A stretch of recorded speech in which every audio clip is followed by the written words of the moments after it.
been ready. What are we waiting for?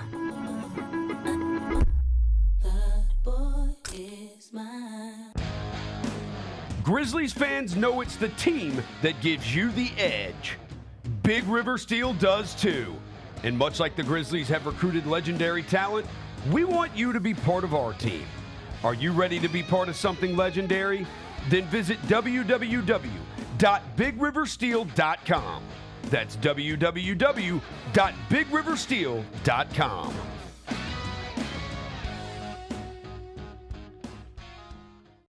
Kroger shoppers and Grizz fans. Want exclusive last-minute discounted ticket deals texted straight to you? Sign up with the new Kroger Buzzer Beater deal. Fans can sign up by texting Grizz to 636-479 or visit your local Kroger store in the Delta Division and scan the QR code. By signing up, you agree to receive recurring automated promotional and personalized marketing text messages from the Memphis Grizzlies. Consent is not a condition of any purchase. Message frequency varies.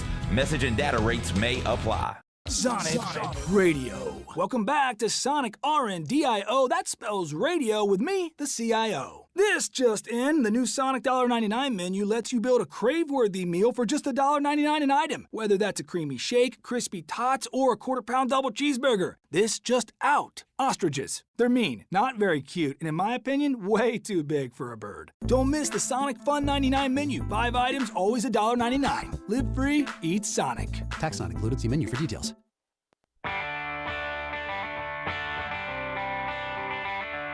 Live from the Built Ford Tough studio at FedEx Forum, it's the Gary Parrish Show, presented by Ortho South, on YouTube at Grind City Media and the official Grind City Media app.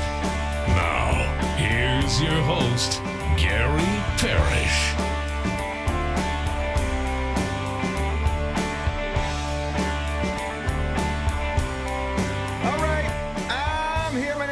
Parrish speaking to you from the Built Ford Tough studio, FedEx Forum. We're in downtown Memphis. Bennett Doyle is right there producing the program. Glad he's with me. Glad you're with me. Hope you're getting through the day best you can.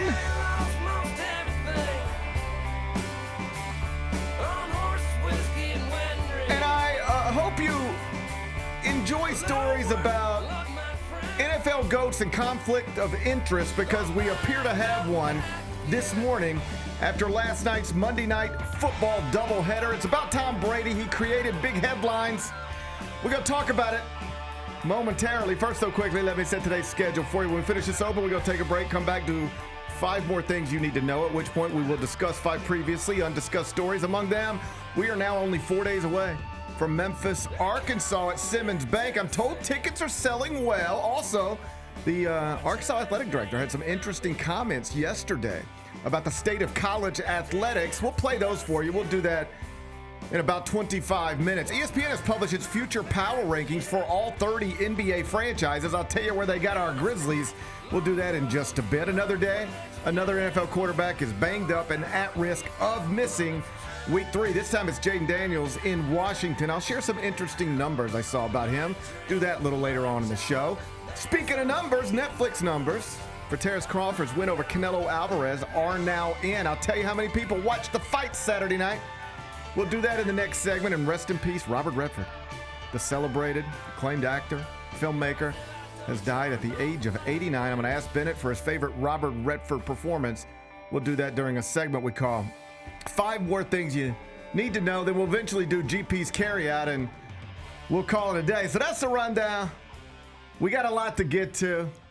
But I did want to start in the NFL, where we were treated to a pair of Monday Night Football games last night. It was a doubleheader. Game 1 was in Houston. Final score, Bucks 20, Texans 19. Game 2, that was out in Las Vegas. Final score, Chargers 20, Raiders 9. So in total last night in the NFL, we had 68 points scored. Baker Mayfield threw 2 touchdown passes. Justin Herbert, he did the same. Both former top 10 draft picks now have their teams off to 2-0 starts. Neat stories emerging in both places. Regardless, the biggest story coming out of Monday Night Football, literally the lead headline this morning at ESPN.com, it isn't really about the Bucs or the Chargers or Baker Mayfield or Justin Herbert. The lead headline at ESPN.com and the second from the top headline at CBSSports.com This morning, they're about Tom Brady, the NFL legend, / Raiders minority owner, / Fox Sports analyst, sitting in Las Vegas's coaching box last night in a way that drew the attention of the television cameras and quite a few raised eyebrows. Some are calling it a conflict of interest. Big Ben Bennett, how much do you know about this story? How much do you care about this story? Okay, I know a little bit. Obviously, once he was on camera last night in the box, like it became a discussion point, and so I'm like reading what people are having to say about it. I mean, dude, it's clearly a conflict of interest, right? Like it's gotta be. This guy's a minority owner in the Las Vegas Raiders, okay? He's sitting in the box with Raiders coaches, right, with a headset on. He's calling next week, or he's calling this week, Cowboys Bears, right? And then the week after that, the Las Vegas Raiders play the Chicago Bears. And obviously we know that like these guys that are doing the TV broadcasts, like leading up to these big games of the week or whatever, they're, you know, talking to coaches and talking to staff members of the players from the opposing teams. Like they're getting all their information, right, to be able to give a good broadcast. And I mean, I guess you could say, well, that information, like most of it's going to be available to, you know, anybody, media, whoever. Like he's just getting the same information anyone can get. I just let me stop you there for a second and just tell you that's not true. That he's not. No, I'm saying the idea that whatever you could gain by being there and talking to coaches, if they were freely willing to talk to you as somebody who's about to work a game, that information is the same information anybody could get just by playing around on the internet. Not true. Right. You gain real access and knowledge by being in front of these people. I say that as somebody who has done these types of jobs before. Okay. I work on games. I know what it's like to meet with people in advance of working on a live broadcast of a sporting event. I've done this in my life. You gain stuff from that. Well, there you go. There you go. It's definitely interesting. And you got it right. But for anybody who might not be familiar with why this is a complicated thing worthy of discussion, just let me walk you through the specifics because I don't want to assume anybody knows anything, and I'd prefer to make sure we're all on the same page because this is kind of the type of story that's a little in the weeds, I acknowledge up front. Sure. Tom Brady, I think everybody knows him. Yes. Widely considered greatest quarterback of all time, 7 Super Bowl victories, undeniable legend. So he retires from playing football, and he signs a $375 million contract with Fox to call NFL games. He signed that back in May of 2022. $375 million. Talking to a microphone. We should all be so lucky. Pretty good. It's great. Fast forward to October 2024, a little less than a year ago, and Tom Brady purchases 5% of the Las Vegas Raiders. So now he's a retired GOAT who owns part of a franchise and also works in the media. A lot going on. This man does not slow down. No. He's got the drive. He's got the drive. Now, let me explain how all of this starts to become an issue and why it's now an even bigger issue than it's ever been, and the type of issue that now will not go away until somebody does something about it. Per NFL rules, Tom Brady, because he is a minority owner in the NFL, specifically with the Raiders, he is not allowed to attend practices at other teams' facilities, and he isn't allowed to sit in on production meetings with other teams in person because of his role as a minority owner. He can join meetings remotely, so like on Zoom, but not in person. He can't sit down in the building.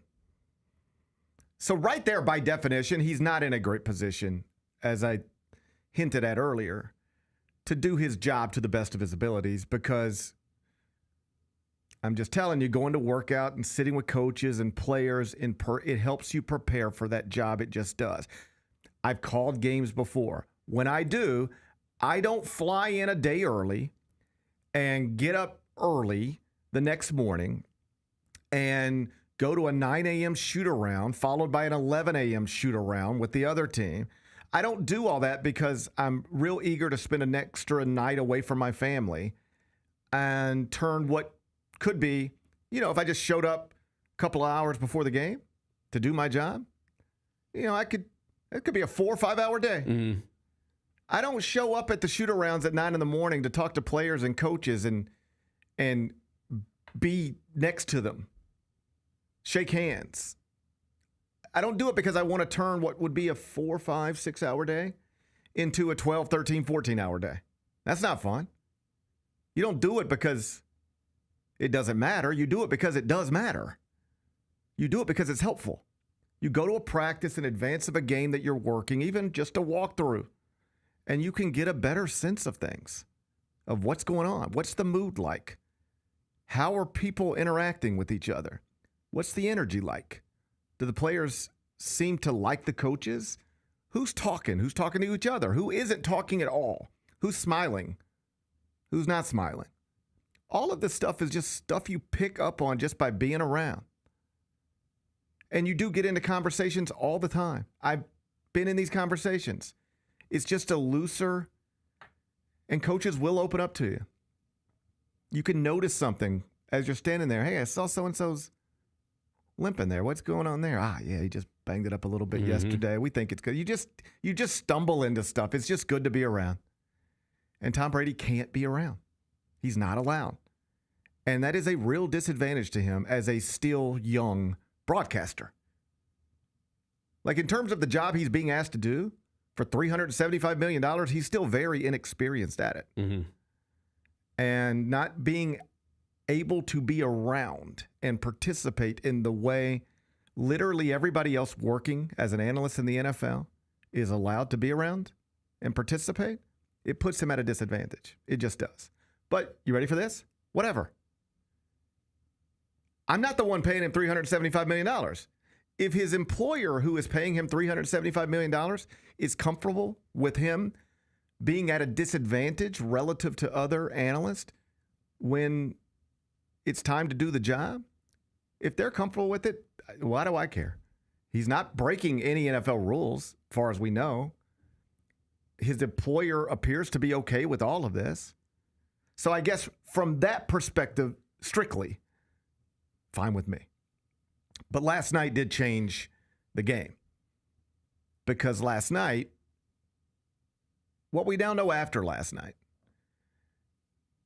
is that the Raiders offensive coordinator, Chip Kelly, is on record saying that he talks about game planning and personnel with Tom Brady, quote, multiple times a week. Now, Pete Carroll came out and said, that's overstated or misrepresented. Sure. But the quote was attributed to Chip Kelly. It wasn't like Adam Schefter said, I heard. It was Chip Kelly saying, this is what I do. Mm. And what he said he does is talk to Tom Brady about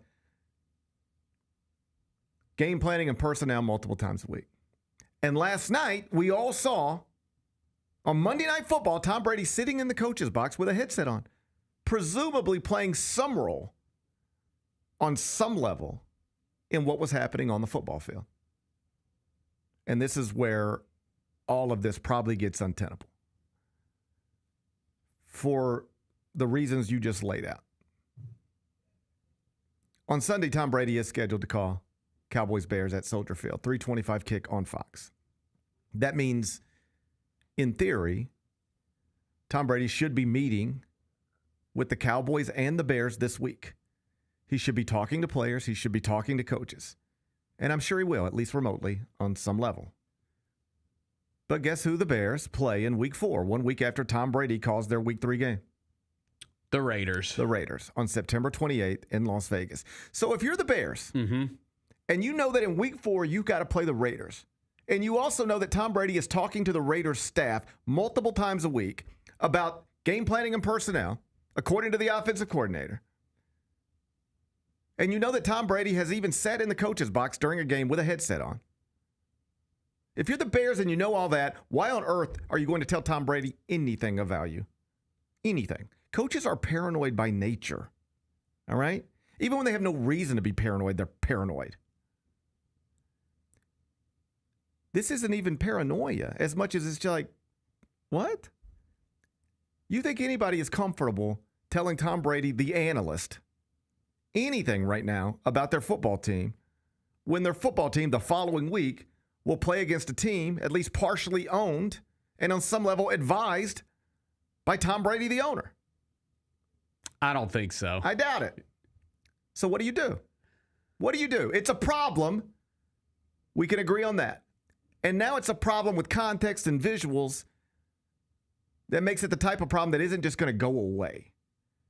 This isn't going to not be a talking point until somebody does something to address it. So what's the move? Man, I mean, I don't think they're not going to pull Tom Brady off broadcast. That's just not going to happen. I think Fox will probably put out some kind of statement that is basically saying Tom Brady's really not getting any information. You know, that's fine. It'll be something like that. Don't you think that's what's going to happen? Nobody believes it. I agree. I agree. You have a optics problem now. Yeah. It doesn't even matter if it's true. It's just like the perception is that Tom Brady is limited in his role as an analyst because of his role as an owner. Mm-hmm. The perception is Tom Brady is helping the Raiders coaching staff, literally sitting with them during the game with a headset on. And the offensive coordinator says, I talk to him multiple times a week. Because why wouldn't you? If you have access to like somebody who has that type of mind. Did you see the interview with Tom Brady? I guess it was with Colin Cowherd last week. A little clip went viral. It's 5 minutes, Doc. And Colin Cowherd just asked him. It was a neat clip for a lot of different reasons. It was a clip where Colin Cowherd had sort of just developed this theory in his head that you should be able to know whether your quarterback's good or not by Thanksgiving of year 2. Obviously, there's going to be examples that fall into this and examples that contradict his theory completely, but like this is just something he conjured up in his head, right? Just, hey, I woke up today, and maybe he didn't wake up today. I don't want to. But like, hey, here's something. He was telling Tom Brady, here's my theory. Hey, Tom, here's what I think. I think like whether it's Cam Ward, Shedeur Sanders, I don't care who it is. Just by Thanksgiving of a second year, you should know who you got, right? And Tom was like, maybe, I don't know. And then he just started talking for 5 minutes, and it was great. Because you know what he said? I need to know more than that. Just like all I need to know is it's Thanksgiving of somebody's second year, and now I got to just decide, can they play or not? Well, tell me more. Who's his coach? Who's his coordinator? Who is helping him? And he went on to explain that when he was drafted into New England, his QB1 was Drew Brees, who helped him. Bledsoe, who helped him immensely. So his QB1's Drew Bledsoe helps him.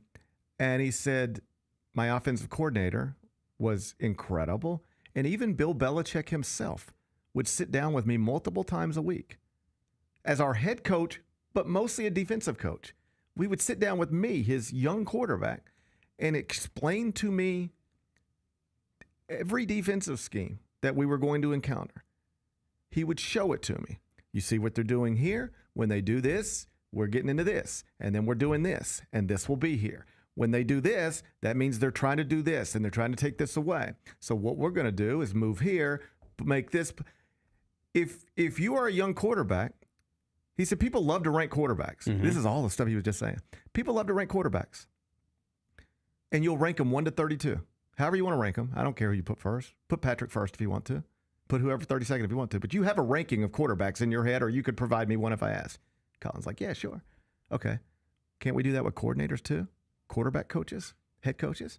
So what if you are a top 5 quarterback talent, but you get paired with the 32nd best quarterback coach who isn't teaching you anything? What is that? Does that say anything about you, or does it just say you're being led by people who don't know what they're doing? And he said, trust me, I worked in that league. Some of these guys who have these jobs, they do not know what they're doing. He said, respectfully, but they're not all geniuses. Some of them are just football players who became football coaches. They don't all know what they're doing. So I need to know who the young quarterback is. I need to know who the young quarterback is with. And then I can have a better idea of which way he's going. And So if you're the Raiders and you have access to this guy who thinks this way and has this knowledge, why would you not want to take advantage of it? I'm not surprised Chip Kelly said I talk to Tom Brady 2 or 3 times a week. I'd be trying to talk to him 6 or 7 times a week. I'd be trying to get him in my office with me. What do you see? What do you see? What do you think? This is one of the great football minds of all time, Right. and you have access to him. So why wouldn't you use him? So to your point, they can put out any statement they want and say, well, we're not really doing that the way they think we're doing that. It doesn't matter now. We've seen the headset on him. Right. We heard what Chip Kelly saw him said. in there locked in right next to him. Yeah. Yeah. So it doesn't matter what they say. They can release any statement. Nobody Right. will believe it. It is now one of those problems where the reality might be enough for you to do something about it, but even if it's not, the perception is tough for everybody. It's like when the Raiders play the Bears a week after Tom Brady calls a Bears game. If the Raiders appear to have any schematic advantage anywhere, somebody is going to allege that Tom Brady is sharing information he got from Chicago with Las Vegas. It will not matter if it's true. Somebody will say it, and others will believe it. All right? I'm not sure if you've been paying attention lately, but we live in a country where even like the most powerful people, like right at the top, they can just sit in front of cameras and say things with absolutely no evidence to support them. None. It is accepted behavior in this country these days. You can say whatever you want, and there's a good chance certain people will believe you regardless of whether it's true or not. So if you don't think somebody is going to allege Tom Brady played a role in anything good that happens for Las Vegas in a game against the Bears 1 week after Tom Brady worked a Bears game, you're out of your mind. Somebody will say it, whether it's true or not, whether they have evidence to support it or not, and a lot of people will believe it. This is where we're at. It's going to happen. And you know what else is going to happen? Every time Tom Brady stumbles in a live 3-hour broadcast or sounds like he doesn't know something he should or sounds a little uninformed about something, people are going to assume it's because he's not properly prepared. In part because his role with the Raiders has made it where other franchises aren't comfortable talking to him the same way they would talk to a different analyst who isn't owning another team and sitting with the coaches during the games with a headset on. Doesn't matter if it's true. That's the optics. Terrible optics. And that's why one way or another, sooner or later, something will have to be done. He will have to sell his stake in the Raiders or resign from Fox. If you can't go that far, and I want to be clear, I'm not suggesting they'll go that far. I'm just saying that's the easiest way to resolve this. If you have a conflict of interest, get rid of the interest, at least one of them, and the conflict goes away, right? But if you can't go that far, and I'm not sure that they will, then you have to very publicly make it known and never give anybody ever another reason to think otherwise. You have to forbid yourself from talking to the Raiders coaches. Just say, I don't talk to them. I would love to. And again, I don't know how many people believe it, but you have to say it over and over again and then never show any evidence to the contrary. And every time it comes up, just say, I haven't talked to the coaching staff in Las Vegas in 6 months. It's just not, I used to, that's right. And it got reported and I recognized it became an issue. And so I cut it off. Say it until you can get some people to maybe put some credence in it. You can't be in the coaching boxes ever again. You cannot put on a headset in the coaching box ever again. No, because that's going to be on TV every primetime game every week. Yeah, right. Yeah. If you're not going to give up one of your jobs in this set of circumstances, you at least have to visually make it look like less of a conflict. Because if he doesn't, this will continue to be a story in the NFL. Even if it's much ado about nothing, it's still something very big and distracting for all parties involved. It's not good for anybody. And once everybody involved comes to realize, better late than never, I guess, but it's always late.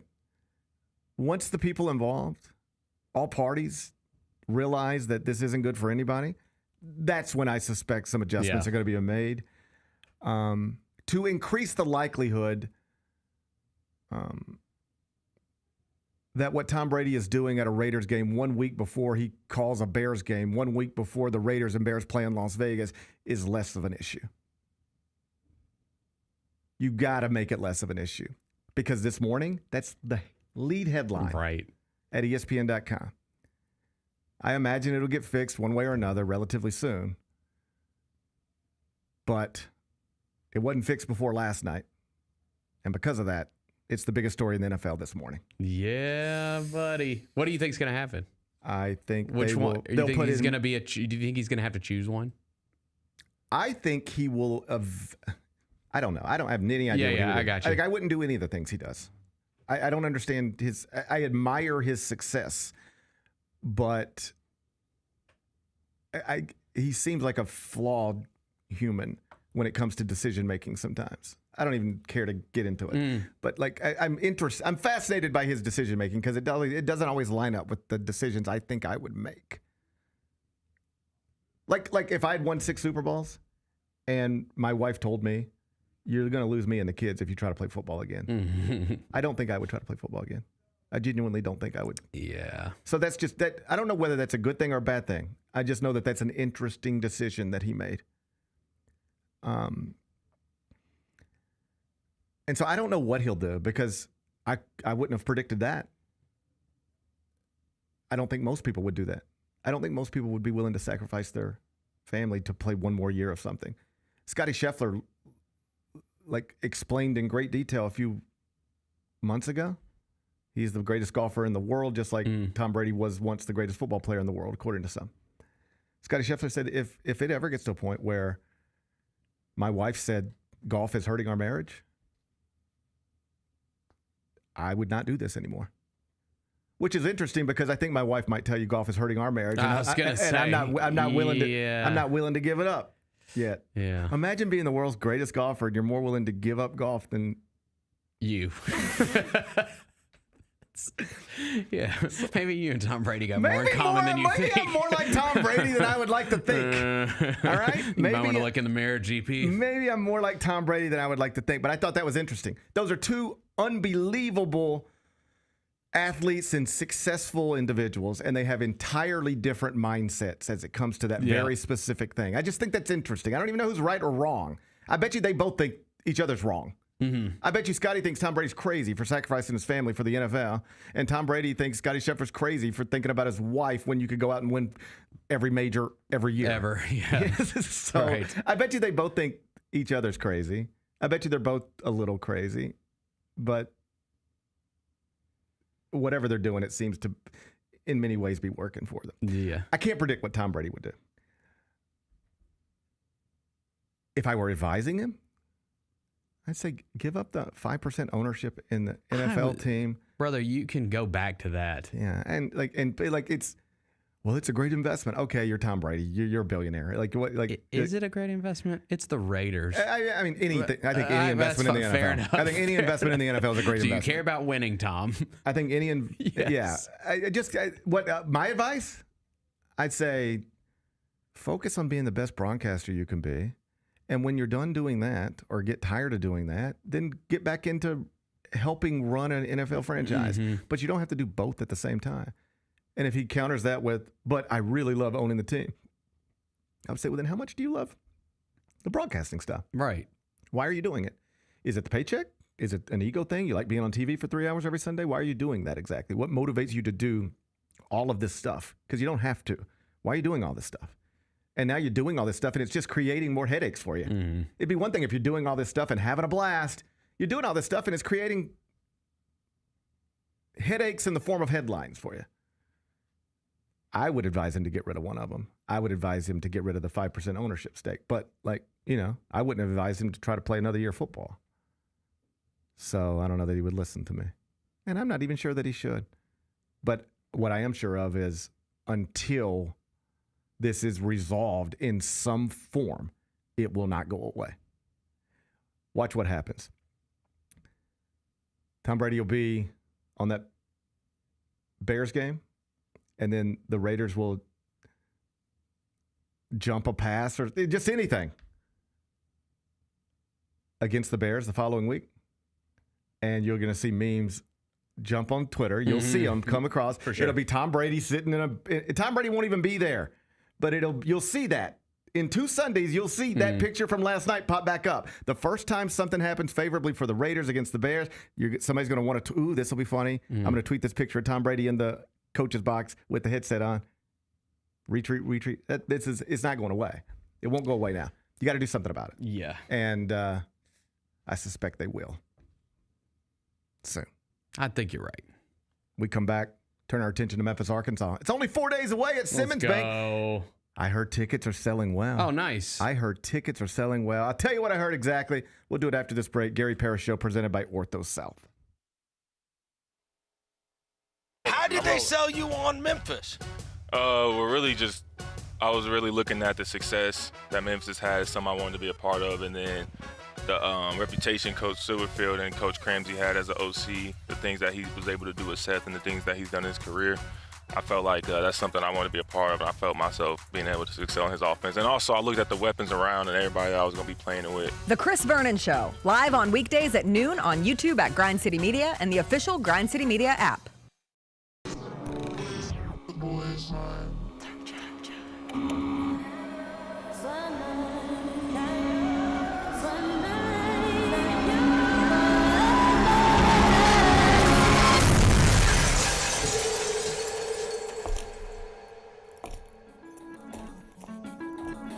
You ready? I've been ready. What are we waiting for?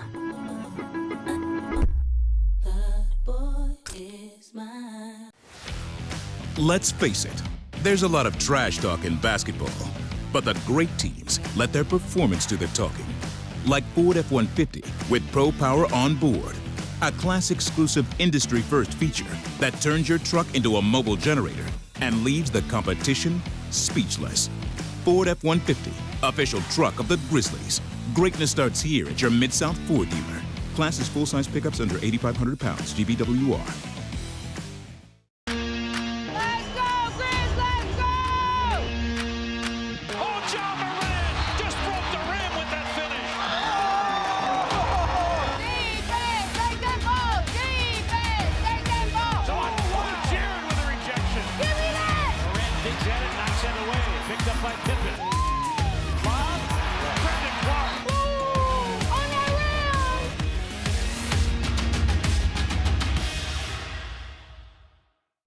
Catch us if you can at Southland Casino Hotel and win your share of up to $1.8 million in free play and prizes. Join us for drawings every Saturday in May, June, and July. Each month, over 900 winners will take home free play or drive off in a new car or motorcycle. Be there for all 6 grand finale drawings and try to catch us if you can, only at Southland Casino Hotel. Must be 21 up. Play responsibly. For help quitting, call 800-522-4700.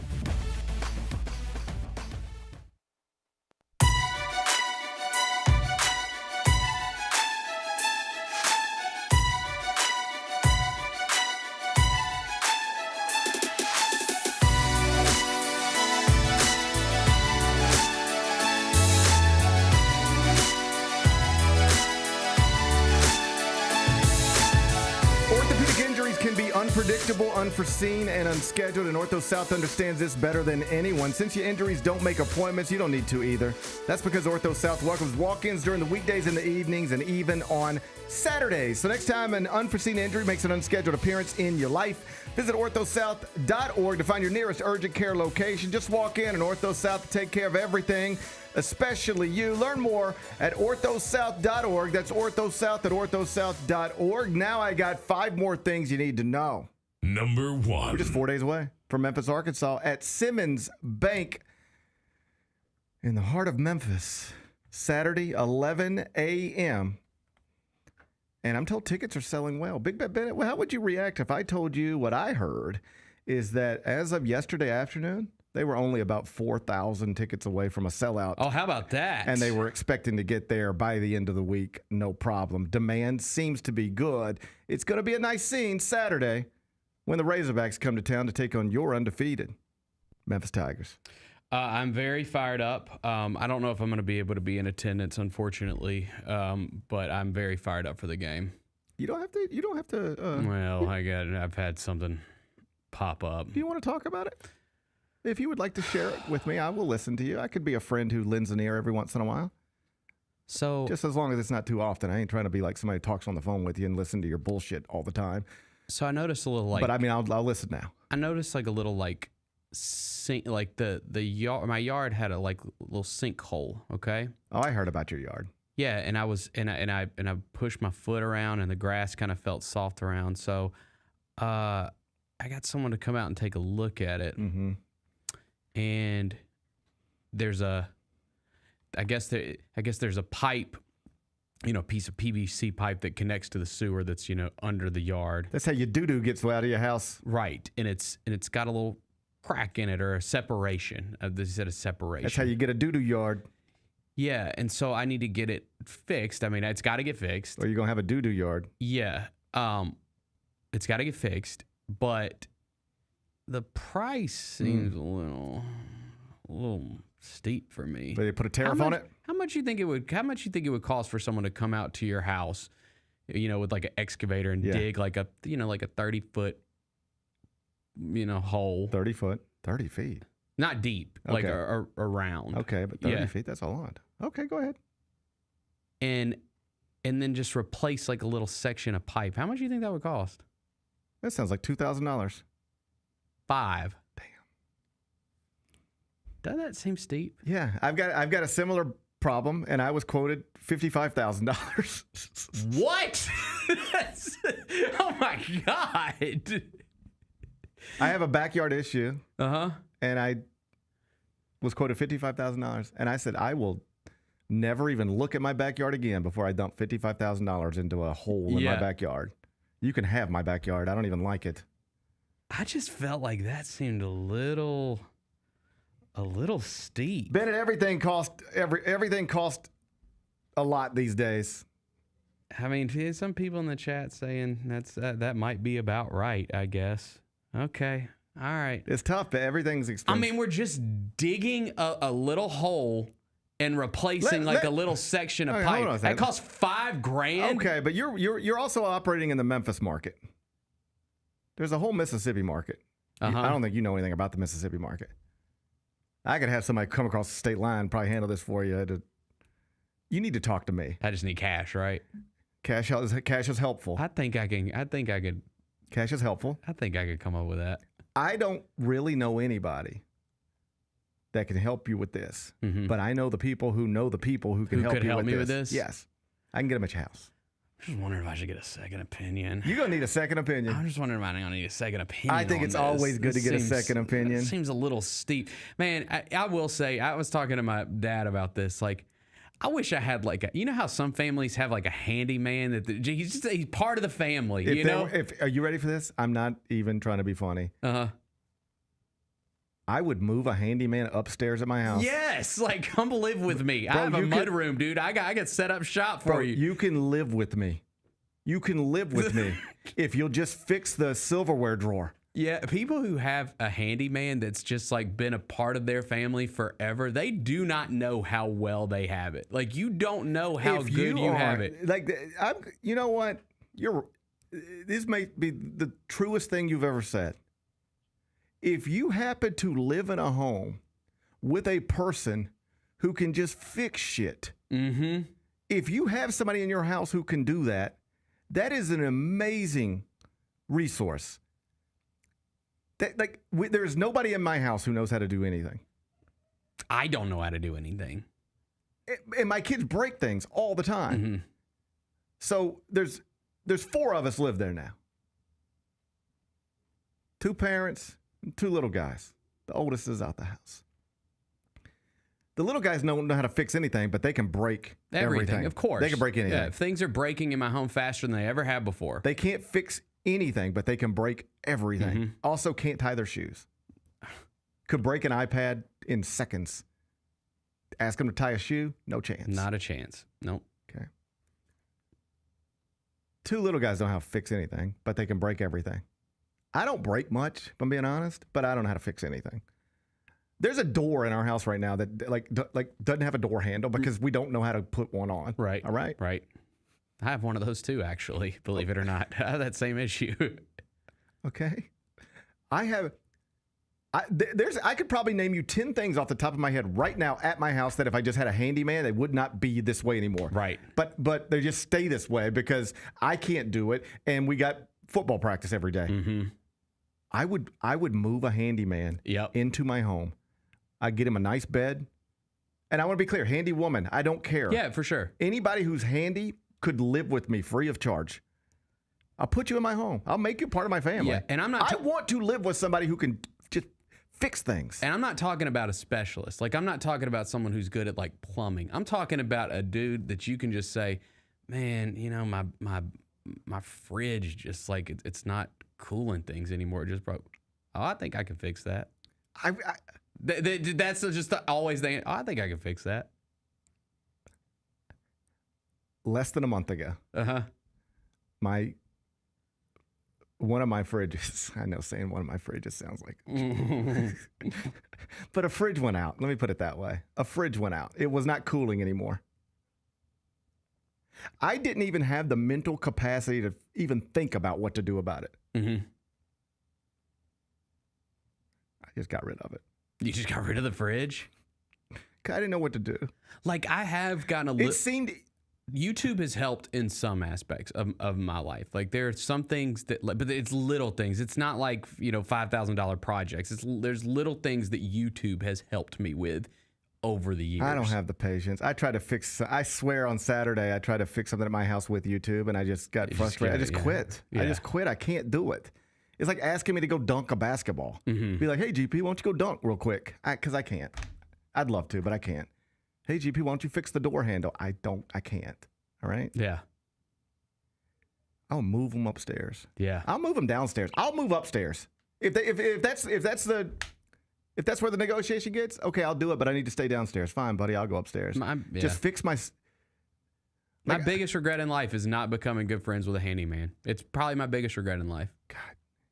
It's a worthy one. Mm-hmm. Like, I just want to know why when I pull out my silverware drawer, if I push it back in, it might just fall down. Right. Why does that happen? I don't know.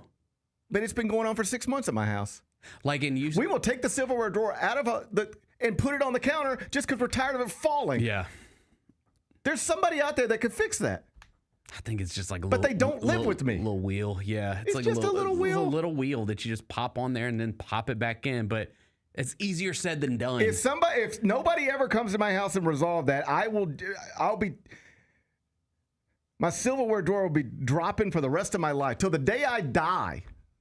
My silverware drawer just be hanging down there. Mm-hmm. And then I looked at like the breakdown and like the PVC pipe they're saying is like $200. I'm like, I can go buy that at Home Depot. Can I just go buy the pipe for like, $10 at Home Depot and just hand it to you? They don't like that. Yeah. I tried to do that one time with a guy that came out to address a speaker system. Same thing. Same thing. Mm-hmm. It's probably a switch, but I don't know what to do. And the guy came out and he was like, yeah, you need this part. I said, cool. I'm going to get this part. I saw it on Amazon. And he was like, no, I've already got the part. Mm-hmm. And I was like, in the truck. Yeah, he's got a part in his truck. And I'm like, all right, cool. And then, so he's like, all right, I'm going to get this done. I was like, all right, just what are we looking at? Do you cash check? What do you want me to do? And he was like, it's going to be $600. Whatever, it's crazy. And I said, $600? What? I said, the part. I saw the part. It was so long ago, I don't remember the exact, but it was like, the part was like $100.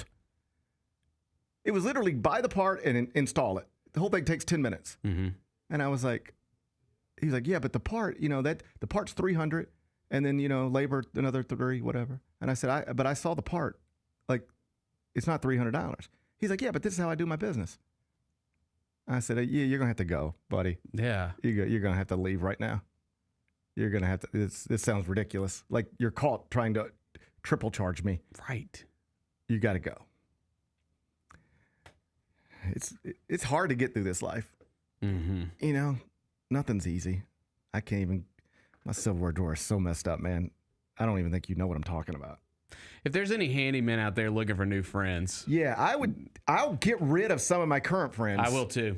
I will cut people off. I will cut people out of my life. And we can be best friends. I will cut people out of my life to be best friends with a handyman or a handy woman. And if you got access to an excavator too, that'd help. If you had an excavator, that would be wonderful too. Yeah. Well, I'm sorry you're going through that. Yeah, it's okay. It's Things happen. It's tough that's going to keep you away from Simmons Bank on Saturday, but I understand. We're going to call it an excused absence. Thank you. All right. Thank you. But it sounds like a lot of people are going to be there. It sounds like they might not need me anyways. It sounds like we're not going to need you. We're going to need you. We're going to need you down the road. You know, when the American schedule starts, we're going to need you then. Mm-hmm. We don't need you for this. You just sit at home with your little doo-doo yard. Okay. We don't need you for this one. Sounds good. We'll handle this one ourselves. Good. Did you see the Arkansas athletic director yesterday? I did, yes. So he was speaking. This was interesting. Yeah, when he'll get it, yeah. So Hunter Yurchik, his name, he's the athletic director at Arkansas, and he was trying to explain to, the local media, and by extension, I think the fan base, and by extension, the entire state, because there's nothing bigger in Arkansas than Arkansas. Right. He's trying to let the state know, hey, listen, we are not where we need to be as it pertains to trying to compete for a national championship in football. And, well, I don't have to speak for him. Yeah. Let's play what he said, and then we'll talk about what he said. So let's all raise our hands. If you're driving down I-40 and the speed limit's 55, but there's not going to be a trooper out that day, how many are going 65? Right? That's what's happening in college athletics right now. And so you have to decide as an athletic director, are you going to get out in this lane that you're not supposed to be in and operate without the highest level of integrity, or do you want to stay in these two lanes? And that's where the rub is coming right now in college athletics. Until we get our enforcement agency up and running, you're going to continue to have schools operating in that third lane, and that's a bad place to be, in my opinion. It's bad for college athletics. And I don't want to operate there, but I think to be competitive, we may have to figure out what that third lane looks like for the University of Arkansas. I'm sure he'll be asked to expand on those thoughts. Yeah, the third lane. And explain them. And perhaps he'll say that it was either misinterpreted or he didn't mean it that way. Mm. But what we just watched there, at least my interpretation of it, is an SEC athletic director more or less say, the reason, or at least among the reasons we're not competing for a championship in football right now, is because we are trying to do things the way we have been told we are supposed to do them. But not everybody is, because there's not really an enforcement staff out there trying to catch people breaking the rules. That's when he said, speed limit's 55. But if there's no police anywhere, you going to drive 55 or you might take it up to 65? If there's nobody here, what's the harm? That's an AD saying, we might need to look at driving 65 even though the speed limit's 55 because other people are doing it, and it ain't like anybody's here to catch us anyway. Matt Norlander had a really nice piece on this yesterday. Like, it was about more than this, but it included this. And it's something we talked about just as soon as this big settlement went through, that you were going to bring back cheating to college athletics. Because as much as some people hated the quite literal free market of college athletics over the past few years, where you could give PJ Haggerty whatever you wanted to give him. You could give anybody whatever you wanted to give them. You didn't even have to pretend it was for something it wasn't. You could just say, this is for PJ Haggerty, NIL, $2.5 million. And you don't have to explain it any further than that. It was fine. A lot of people didn't like that. Most of them broke bitches. But at least we all understood what the score was. What are we allowed to do? Whatever you want. How much are we allowed to spend? However much you got. We all knew the score. Mm-hmm. Now nobody knows the score. There's revenue sharing, and these schools can't spend up to $20.5 million on student athletes, but some of them are devoting way more to football than other things. Some of them not so much. Others don't even have football, so they can go 100% men's basketball if they wanted to. NIL deals still exist, but they are supposed to be cleared by an independent agency, and there's some thought that you can't push them through the way you used to push them through. And some schools are telling recruits that, hey, we'd love to give you $1 million. And if you were here 2 years ago, we would have. But we can't do that now. They're not going to approve the NIL deal. For every school that's saying that, which is like probably the honest and accurate sentiment, there's 2 other schools saying, oh, we can get it. Don't worry about it. Just sign, come here, enroll. We'll get you your money one way or another. Don't worry about it. We're going to get it. And then you do your best to get it. But if it gets denied, what do you do? You come back and say, oh, man, we fought for it. We thought we were going to be able to get it done, but they denied it. Man, surprised us too. But they're already here. So, we're already playing games. So this is what he's explaining. We are trying to do this with integrity and be honest with student athletes and be honest with everybody about what we can do, what we can't do. But what do you do when you don't think everybody else is being honest? You get left behind or you start doing what they're doing. And there's an athletic director under pressure and had a little emotion to him. Mm-hmm. We need to decide what we're going to be. Are we going to be the athletic department that acts with integrity and is honest about where we're at and what we can and cannot do? Or are we going to recognize everybody else is driving 65 and a 55 and ain't nobody getting caught, so maybe we need to push the pedal down a little bit more? Yeah, and I didn't think, watching his comments that it was sometimes you'll see these whole oh, woe is me. You've seen it, the whining stuff. Yeah. I didn't think this was that, because he even talked about in another part of that. He was like, we feel good about where we are in baseball. We feel good about where we are in basketball right now. It's football that's just we can't keep up right now with the rest of the league, right. or we can't keep up. I think he said we can compete in the SEC, but we can't compete for a national championship. Yeah. It's so I didn't think it was just nothing but excuses. It is. The way I interpret it, at least, that is him expressing frustration with the state of college athletics, because we are now at a place that we've literally never been. For decades, we were at a place where everybody knew what the rules were. You can't give anybody anything. Mm-hmm. I mean, extra cream cheese for a bagel could get you in trouble. Now, we also knew some people were cheating. Mm-hmm. But everybody knew what the rules were, and we also understood. And if you might not get caught, but if we do catch you, we will punish you. There's exceptions, sure, but Memphis, Kansas, Louisville, Michigan, lots of prominent schools have been punished for cheating. So everybody understood exactly these are the rules. You're supposed to follow them. Not everybody will. And not everybody who doesn't will get caught, but there's always a risk you'll get caught if you're cheating. And if we catch you, we will try to punish you, and it could cost you your career, could cost you your banners, could cost you games, whatever. Then we went to the NIL era, where the NCAA had been neutered. They couldn't do anything to anybody. And it's just like, okay, guys, new rules, no rules. Do whatever you want. If you want to give P.J. Haggerty $2 million, we don't care.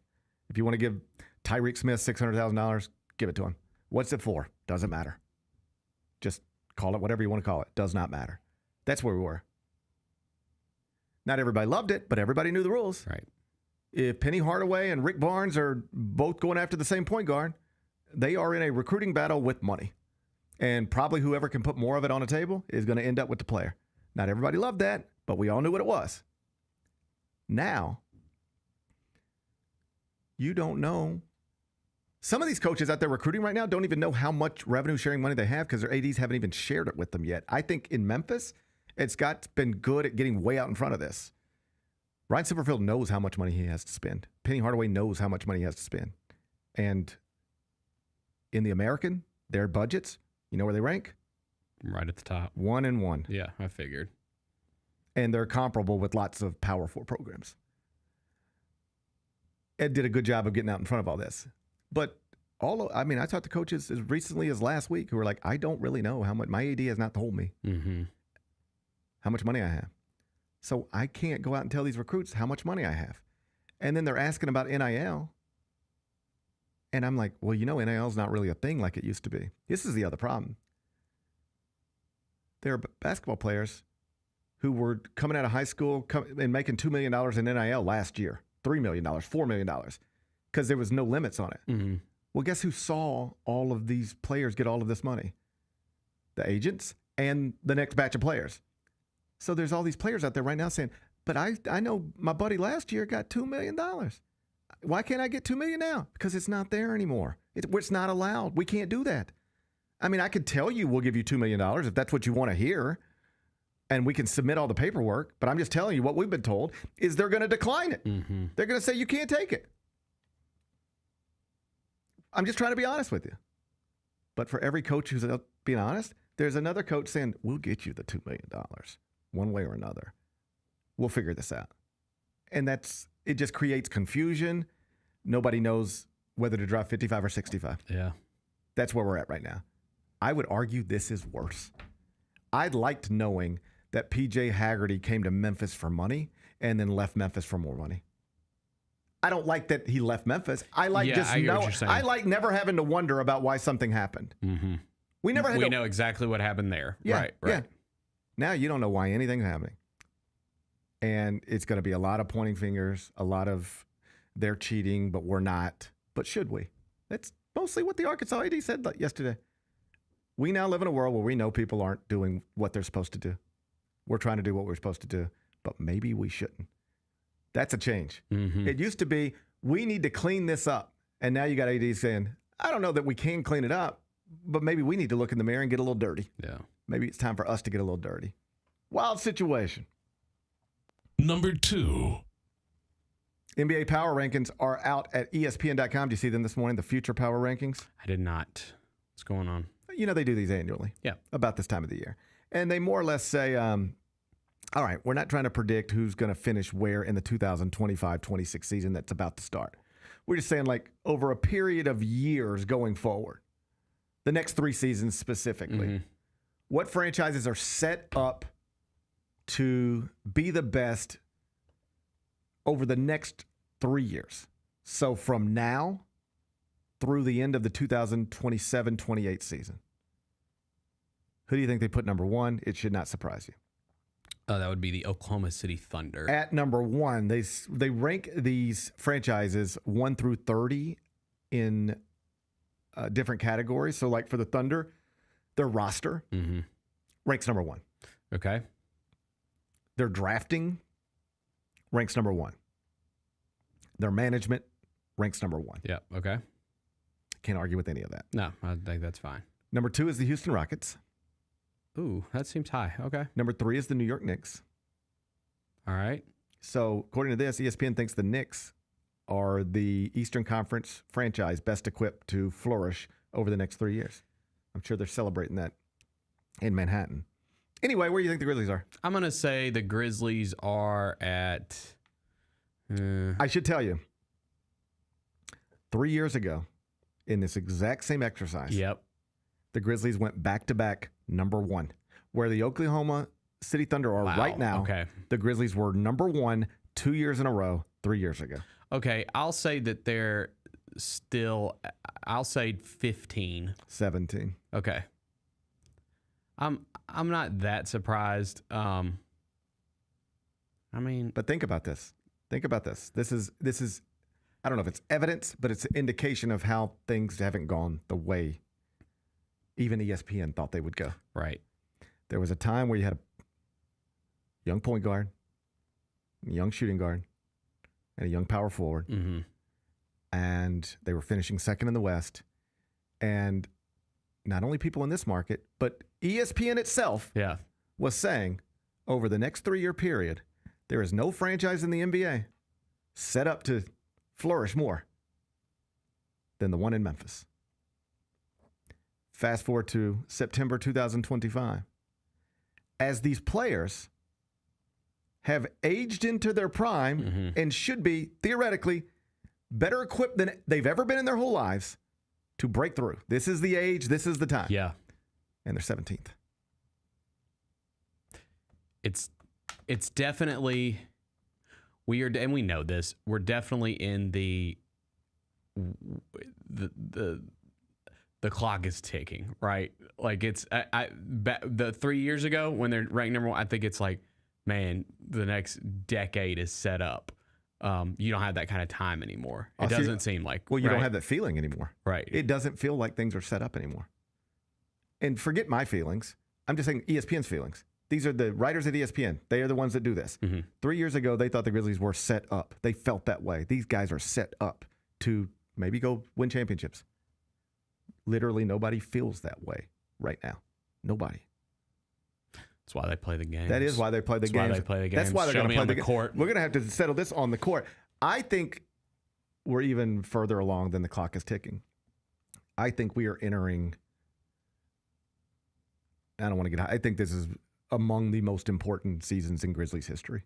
I think that's what we're about to play for a lot of different reasons. One, because there's so many questions around Ja. And is this just going to be the way his career is? Or will we look back on his career someday and go, yeah, there was that weird little multi-year time where it was injuries and off-the-court stuff. But, man, once that was over, it was over. And starting 2025-26 season, we got back to a Hall of Fame trajectory. I mean, he either has to have a all-NBA type year or it's just over of people ever thinking about him that way again. Yeah, I think that it's one of those situations where, I mean, obviously, I think if you have a bad year, regardless of how much he plays, how good he is, that you're still not feeling great because you had a bad year, right? But I think if he plays all season and is at an all NBA level all season, or most of the season, I do think that there is a lot of optimism still going forward. Okay, but that's what it's going to take. Yeah, that's what it's going to take to get that back. Is he's got to be great and he's got to be available for and sure. Great, and the team has to win.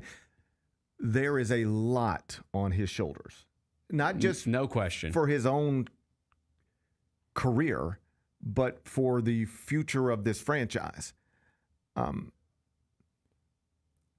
We've already passed the point of the core that ESPN thought was going to be the one that flourished. Yeah, we already broke that up. Yeah, that core's gone. Right. All right, that is what they were saying is going to be number one going forward. It included a guy that they moved to Orlando this offseason. Right. All right. So we've already got past the point of, all right, initially we thought you three could do it. Done with that. Now we still think you two can do it as long as a Zach Edey emerges or a Cedric Coward emerges. All right. But it's time to see that. This is an incredibly big, I would argue. It does. I agree. Huge season for that reason, but also this one, as long as we're talking about it. There's still not a lease agreement. Sure.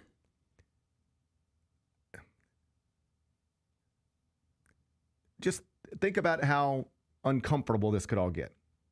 No lease agreement still in place. Ja gets injured early in the season. The losses are outnumbering the wins.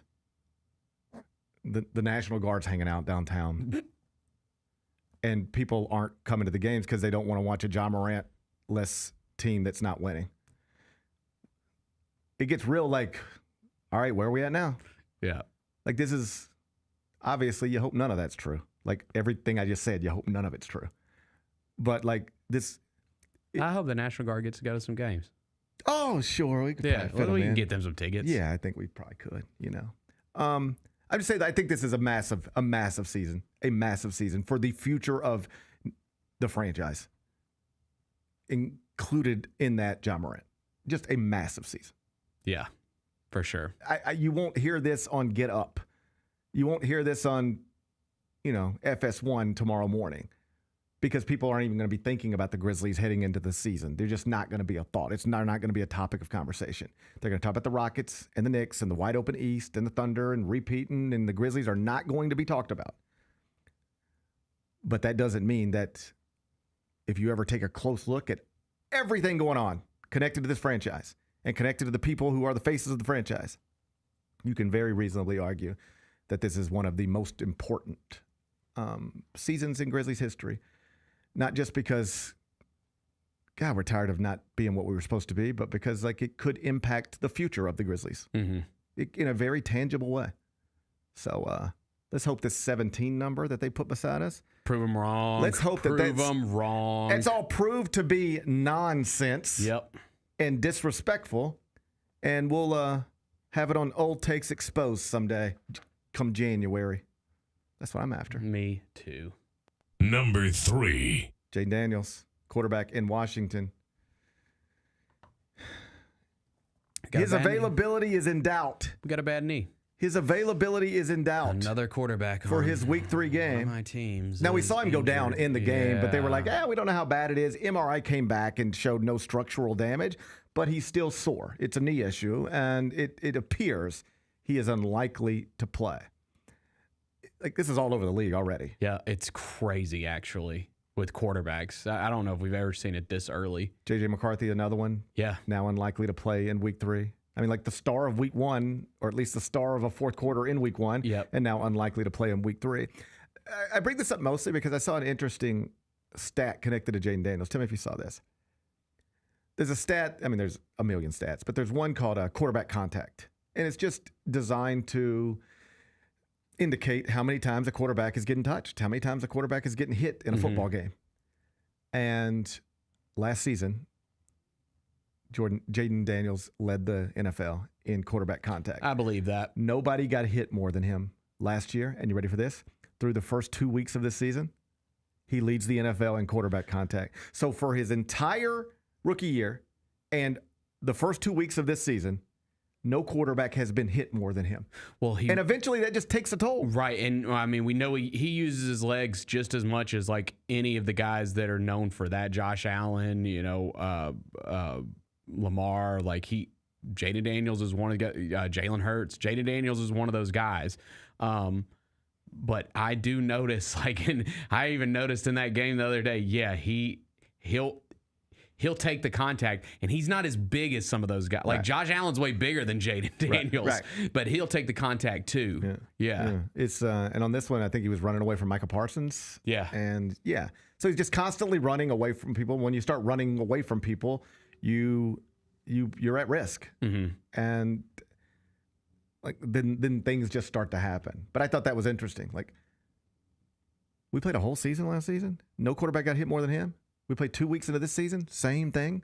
Like, there's 32 people out there playing quarterback for these teams, right? At least, right. And he's leading the category consistently. That's something you got to get fixed. It is pointless to have a promising young quarterback if you just gonna have him out there getting hit all the time, because then he won't be promising for long. He'll just be hurt. Right. He'll just get hurt. Number 4. The numbers are in. Netflix announced them. How do we do? 41 million. 41 million people watched Canelo Alvarez lose to Terrence Crawford late Saturday on Netflix. And though that didn't approach Mike Tyson, Logan Paul. What was that? That was like 101. That was 108. Yeah, 108 million. Jake Paul, rather. Yeah. It's 108 million. It didn't approach that, I think, for different reasons. This started later. That's a problem. But even that the other one had Mike Tyson. It had Mike Tyson. Yeah. So you drew from two generations. You had a Paul brother and a Tyson. True. So you pulled from two totally different generations, and you had real just crossover viewers. Like, I don't really care about boxing, but I do know Mike Tyson, from video games and movies, and then I know the Pauls, and you just had that was just perfect for like 108 million. It didn't get that, but it did get 41 million, and it makes it the most watched boxing event, like an actual championship event. So not an exhibition between a retired guy and a streamer, but two actual boxers. It's sanctioned. We're fighting for belts, titles. This was the most watched of this century, like by far, not even close. 41 million. Like 41 million is a massive number. Yeah. Like, do you know how many people watch a college basketball game on a Saturday? Like 2. I gotcha. Yep.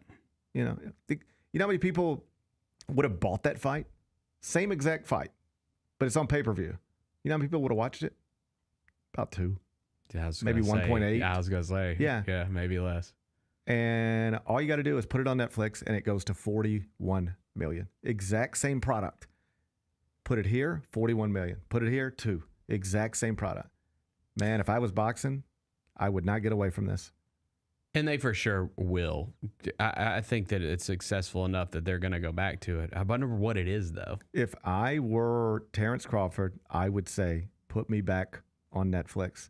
Negotiate the best deal. And if somebody said, but Bud, we can get $3 million more by doing it on pay-per-view, I want to fight in front of 40 million people, not 2. I want to be that visible. I already have all the money. Yeah, like there was an interview with him yesterday. Like he sort of indicated this, not exactly what I'm talking about, but it was TMZ interview. And they were like, all right, bud, so you made all this money from the fight. And, what are you going to buy yourself? With all the money you made from the fight, what are you going to buy yourself? It's kind of a stupid question, but whatever. And you know what he said? He looked right at the camera. You know what he said? I have everything I need. You know what that implies? I don't need anything else in this world that money can buy me. I still want the money, but I don't need it to change my life. But you know what can change your life? Fighting in front of 40 million people instead of 2. Yeah. That's what changes your life. That's how you end up on TMZ the following day doing interviews. Right. Because you just exposed. There's no way I'd go back to pay-per-view. You know what? Like, how could they get a big fight? Like, what would it be? Do you know who's up next? Like, because you're going to get Bud back, right? Yeah. I mean, like, is Canelo over the... Well, they'll... Or do we do a part 2? They might do a rematch. Yeah. I mean, it could do a Canelo Bud Crawford rematch. Yeah. Although the fight was not it wasn't quite so compelling that you want to see it again. Yeah, and will Canelo even do it? That's the other thing too, right? He's older. Well, he's older, and he might know. Look, everybody's like deep down, you might know. Oh wow, I got in the ring with the guy, and I couldn't touch him. Mm-hmm. That probably ain't gonna get better. Right. I'm the one aging out of this, not him so much. So, I thought I would handle this. I thought my size would be an advantage, but it just wasn't. Like, they may do it again, but do you want to do it again if you're an all-time great and you just got in the ring with the guy and you know you couldn't touch him? You'll get back in the ring and maybe you learn something from it, but there's a part of you that might think, I stood in front of him for 36 minutes and couldn't do nothing with him. I don't know why I want to get in there again. That's such a good number, man. I still think that, like, even if it doesn't do as good, I think that you could get a guy who's on his way up, because Canelo was obviously a big name and one of the big selling points of this fight. I think you could do Bud Crawford's clearly made a name for himself. I think you could do him versus whoever the next up-and-coming star is and still get a huge number. 100%. He can get to a point. I don't think he ever will. In fact, I take that back. A lot of Floyd becoming Floyd was he would talk. Yeah. And get wild and like live in the tabloids and the TMZs and go on shopping sprees, and he became a celebrity who was also boxing. And we reached a point where it really didn't matter who Floyd was fighting. You were going to watch it. Like Floyd's fighting this weekend. That was a thing. It didn't matter who. I mean, it mattered who, but like I was going to buy it no matter what. I don't know that Bud can get there, but he can get to a place where Terrence Crawford is fighting tonight. That's what I'm doing. I'm watching that. I don't care who he's fighting as long as it's available. Nobody's going to pay $80 to watch Terrence Crawford fight nobody. I mean, 2 million people will, but not 40. But you put him on Netflix and just say, hey, that guy that 40 million of you watched back in September, he's fighting again. And Dave Chappelle's going to be back in the crowd, and Chance the Rapper's going to be back in the crowd, and Lizzo and SZA, everybody's going to be back in the crowd. It's going to be a big scene, and he's fighting again. And you don't know the person he's fighting, but it don't matter because it's Bud Crawford, guy that beat Canelo. Get 30 million in. I don't care who he's fighting. I would try to stay on Netflix. I hope that they do. It's good for the sport. I think so too. I think it's good for him. Number 5. Rest in peace, Robert Redford. Oh, this was sad news to wake up to. Dead at the age of 89. The godfather of independent cinema. That's what I like to call him. A real legend. Yep. Like a real legend. Like we lose people every day. Not everybody's a legend. It's a real legend. Yeah. Iconic actor and filmmaker. Yeah. And Troy like Hobbs. Yeah, man, like the it is sad because like these old Hollywood guys, like they're just, they're starting to pass away. Like he's kind of like I don't remember what they called it exactly, but he was part of like that rebirth of Hollywood in the late 60s, early 70s. He just was, yeah. He looked like a movie star. Yeah, man. And then he was an incredible actor as well, whether it's and director, yeah. Sundance Kid, The Natural, obviously, All the President's Men. I mean, we could go on and on and on. I think the one that resonates, the most with somebody of my generation, like we all grew up watching The Natural. You're too young. I've never seen it. I know. I never said. You know this about me, man. I'm not. I gotta get out of here. As someone who loves movies and works in sports, it's a blind spot for me, man. I mean, Remember the Titans is one of my favorite movies. I've told you that before, but like sports movies, it's a blind spot. I've never seen Hoosiers. I've never seen Hoosiers. Yeah. So like, I'm not. I've never seen Bull Durham. You know what? It's like, I've seen Bull Durham. There's something about just the timing of when movies are released and whatever. Like Hoosiers came out at a time where I just didn't care.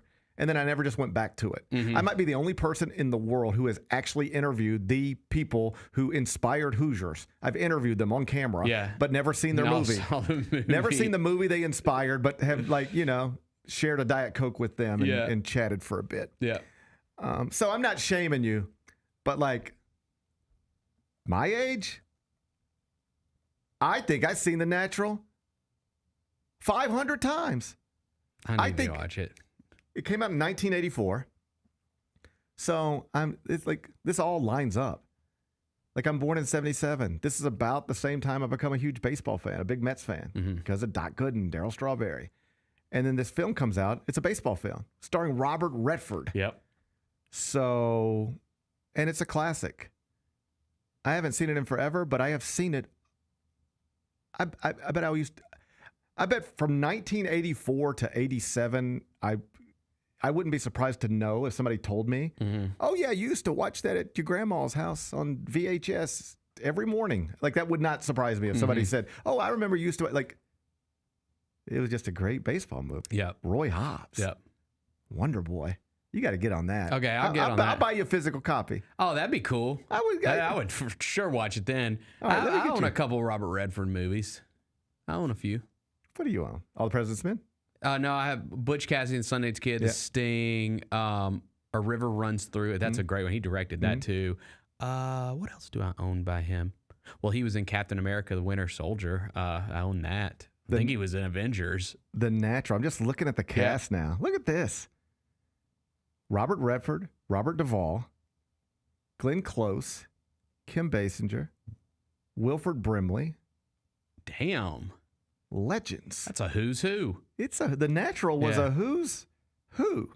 You know, and he also did the Sundance Film Festival. That's right. Like that's his baby. Yeah, man, he's like one of those icons of Hollywood and movies for sure. It's sad.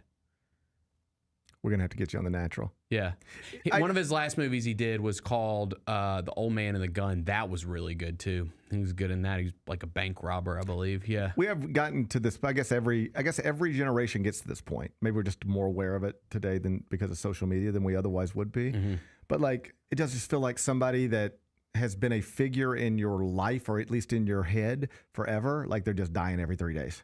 Like it's just somebody else. Like if I wanted to spend a few minutes talking to you about some celebrity that we both grew up with who died today, I could do it every few days. Like every other time I talk to my mom, and I'm just like, "So what are you up to?" Going to a funeral. Damn. She goes to funerals every week, I think. Yeah. That stinks. Yeah. That's no good. Yeah. I don't know how you're supposed to cheer up after that conversation. But anyway, rest in peace to Robert Redford. He was Roy Hobbs, The Natural. And I'm going to watch in his honor. Bennett's going to watch it in his honor. Yep. I'm going to buy it for you. I'm going to see if they got it on Amazon. I'm trying to send it to you. Okay. All right. Cool. Be back in a second. Who do you go to learn still? Like, who are you looking to for inspiration? A couple years ago, I went and visited, even though he's younger than me, but we've got great admiration for one another. Went and visited Dan Lanning out at Oregon, right? A young head coach who's had some success. Mike Norvell may not have had the season he wanted in the past. We can still get on the phone and talk about things, right? Tune in to the Jessica Benson Show with CJ Hurt, live every weekday at 8 a.m. on YouTube at Grind City Media and the official Grind City Media app.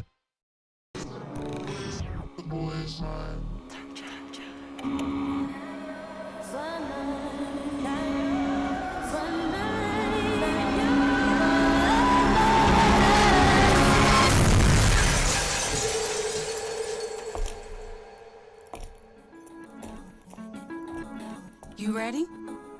I've been ready. What are we waiting for? That boy is mine. Let's face it, there's a lot of trash talk in basketball, but the great teams let their performance do the talking. Like Ford F-150 with Pro Power on board, a class-exclusive industry-first feature that turns your truck into a mobile generator and leaves the competition speechless. Ford F-150, official truck of the Grizzlies. Greatness starts here at your Mid-South Ford dealer. Class is full-size pickups under 8,500 pounds, GVWR.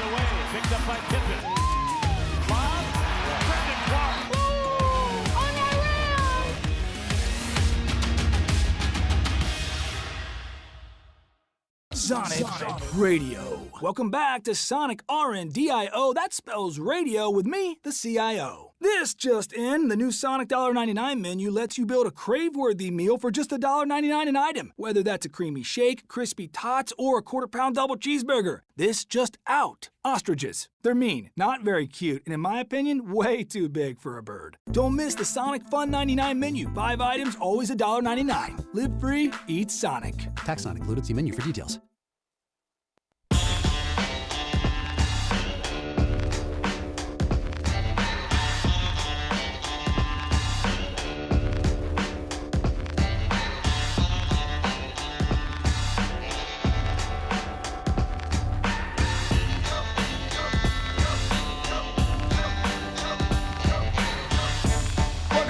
Parrish Show presented by Ortho South. Let's wrap this up with GP's Carryout. It's time for GP's Carryout. One final segment filled with stuff to take with you. It's not everything you need to know, but it's most of it. What did we miss today? Some media news this morning. Couple different things. First and foremost, perhaps, Molly Karam announced she is leaving ESPN First Take. And I think she's gone. What do you mean gone? She wasn't on today. Oh, wow. That was that quick, huh? Yeah. Yeah. You know, I used to work with her. She said at the end of the year, but she wasn't on today, and I haven't looked at it yet, but it looks like Stephen A. addressed it, so I don't know. She has addressed it as well and confirmed. She didn't want it to come out this way, but she is leaving ESPN. It sounds like she's got something else lined up. So good for her. I used to work with her. She was, at one point, before we had CBS Sports HQ, she was the CBSSports.com video host. We didn't have a whole streaming operation, but we had a video component. And so if Duke beat North Carolina, you'd jump in your studio at home and you'd talk to Molly Karam about it. And then she went on to bigger and better things. Yeah. That's probably what's happening here. Yeah, should do something. I mean, she's a star. Yeah, because she was the host / moderator of that show, but she was like a star of that show as well. Typically, that means you're gonna. Yeah. I mean, she's the type of person she can walk into a bar and people be like, I know that woman. Right. I know, I recognize her. She could do that in any city in America probably. She's a real star. Sweet young woman as well. I always found her to be kind and obviously talented. So I wish her luck on her future endeavors. Also, Prime Video has announced that they've reached a deal with the Masters. And so they're going to be airing 2 hours of Masters coverage. That's cool. On the first and second round starting next year. So on that Thursday, Friday, you'll now, here in the Central Time Zone, have the Masters on Amazon Prime Video from noon to 2. And then ESPN takes it from 2 to 6. And then CBS handles the weekends per tradition, unlike any other. But instead of getting 4 hours of coverage, live coverage, tournament coverage on Thursday and Friday, you now get 6. The more Masters, the better. I like it. So less Molly Karam on ESPN, but more Masters on Prime Video. I think that covers it. Okay, good with me. What's today's biggest game? Man. You lost last night again. Dude, I'm on a losing streak. Yes, you are. You are down 258, 233, and 4. You're now negative 0.2 units. You're below. You got to get your head above water. You're going to drown. Yep. All right? Yep. Thanks, C.J. Stroud. The hell's going on with him? Texans lost 2019. WNBA playoffs are tonight. Okay. Aces. I had no clue that they already started. Oh, yeah, we in it, man. The Storm could be a few hours from getting eliminated. Climate Pledge Arena. We're doing it tonight in Seattle. Las Vegas won game 1 of this best-of-3 series, 102-77. That was on Sunday. So this is a closeout game for the Aces. If Seattle wins, we will get a game 3 on Thursday. Aces are 4.5-point favorites on the road. Total's 161.5. How you going to act? How you going to get back into the positives? This is tough. Because they blasted them. I'm gonna say that it is a closeout game. It's in Seattle. I'll say it's closer. I'll say we keep it close and Seattle covers. Seattle? Yeah, I don't like that. I gotta start typing these in when you say them because I find myself every night having to go there back and look at you. There's nothing I want to do is rewatch your picks on GP's carryout. Yeah. So I'm gonna go ahead and type that in now so I can skip that. Seattle plus 4.5. That's the play, Bennett. Yeah. All right. I'll go with that. I don't love it. I don't love it. Okay. What are we watching on TV? I think we should watch The Natural. You can rent it right now on Amazon Prime for $3.99. Oh. You should rent it. Please. It's got Wilford Brimley in it, for crying out loud. Somebody in the chat I saw mentioned, and I forgot Robert Redford was involved in this, but this was more as I was getting older. I guess I was in high school. Indecent Proposal. Ooh. You seen Indecent Proposal? Yeah, I have. I don't really remember it. Oh, it's the best. Yeah, I it's saw it when I was younger. It's an interesting exercise. Here's the Indecent Proposal. Robert Redford. I don't really remember much about it either, but I remember I think I remember the basics. Robert Redford's like this rich guy, good-looking, older rich guy, right? Demi Moore. Young and beautiful. Yep. Married to Woody Harrelson. Young and beautiful. I don't know. Robert Redford approaches Demi Moore, Woody Harrelson. It basically approaches them in a formal way. I would like to have sex with your wife. I would like for her to spend the night with me. That's the indecent proposal. Yeah, that's it. Is there a way to propose that decently? Oh, I'm sure. I'm sure in 2025 there's ways. Oh, I'm sure. I'm sure we have online forums dedicated to it. Fast forward few decades, this could be a decent proposal if you just frame it the right way. Yeah. But Robert didn't. He made it. It was indecent. And so basically it's like, hey, no strings attached. I'm not trying to date her. I'm not trying to meet up with her again next month. One night, $1 million. You can have her back tomorrow. And I'm gone. But you have $1 million. What do you do? I think I do the decent thing. Then you got to drop your wife off at 5 p.m. No. You can pick her up tomorrow at noon. I'm not playing this you scenario. You can pick her up tomorrow at noon. No. And I'll direct deposit $1 million. That hole in your yard, not a problem anymore. Oh, jeez. I could use the money. You see what I'm saying? I'm going to stay decent. Here's the thing. Unless you have an open marriage, unless you have a marriage that can absorb that, here is the truth, I think. Practically speaking, like if you can take emotion and insecurities and all that other stuff out of it, practically speaking, you should do it. Practically speaking. Yeah. All right? Particularly if you were that couple in that time with their resources. Obviously, to some people, $1 million is nothing. But to these people, $1 million would change their lives dramatically. Practically speaking, if your marriage can absorb it, it makes sense to do. I don't know if most marriages could absorb it. It takes a toll on you mentally. It messes with you. It messes with your head. I need to go back and watch that one. It messes with your head. I'm about to do a Redford binge.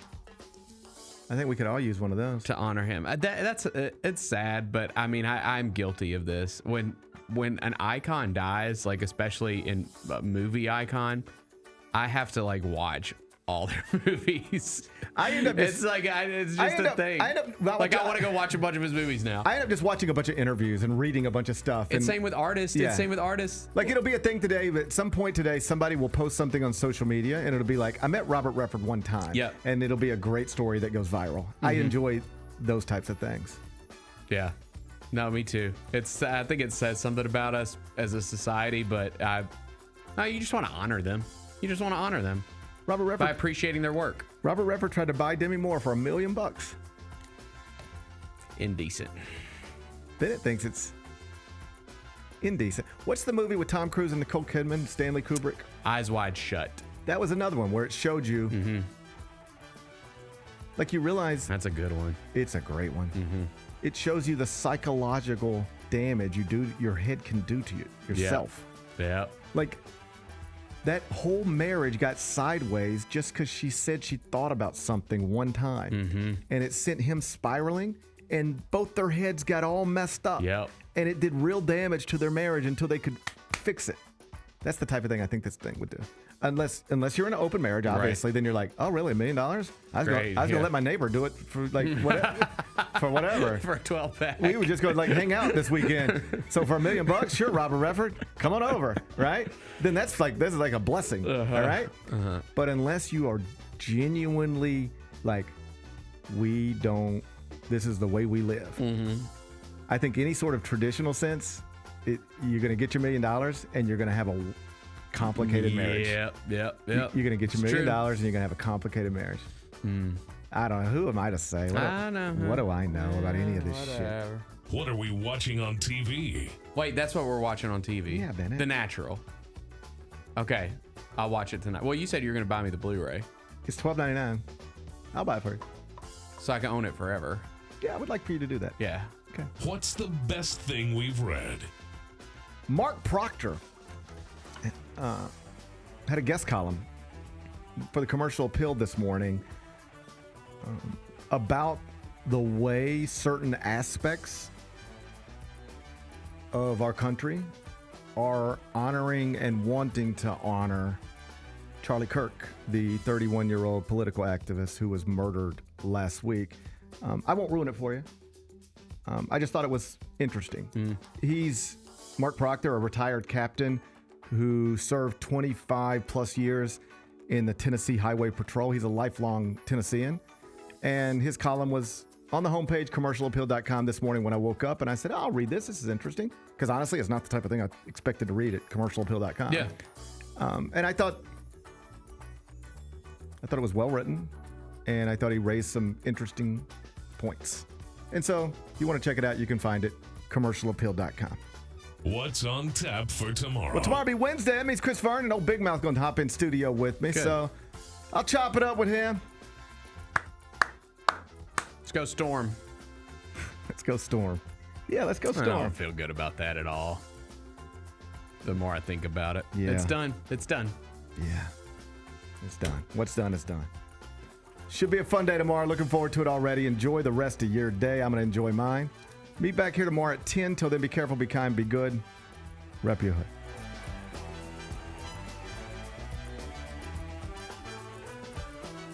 Why are you dressed like that, CJ? What the hell is wrong with you? CJ, can you do some high knees? Is that a towel he has tucked in his shorts? Why are we allowing this? It's a towel. Why are we allowing this? Tune in to the Jessica Benson Show with CJ Hurt live every weekday at 8 a.m.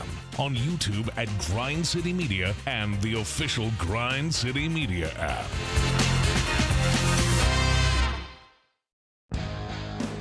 Grizzlies fans know it's the team that gives you the edge. Big River Steel does too. And much like the Grizzlies have recruited legendary talent, we want you to be part of our team. Are you ready to be part of something legendary?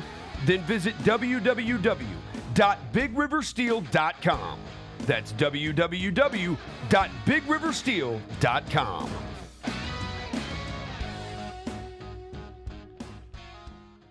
Kroger shoppers and Grizz fans. Want exclusive last-minute discounted ticket deals texted straight to you? Sign up with the new Kroger Buzzer Beater deal.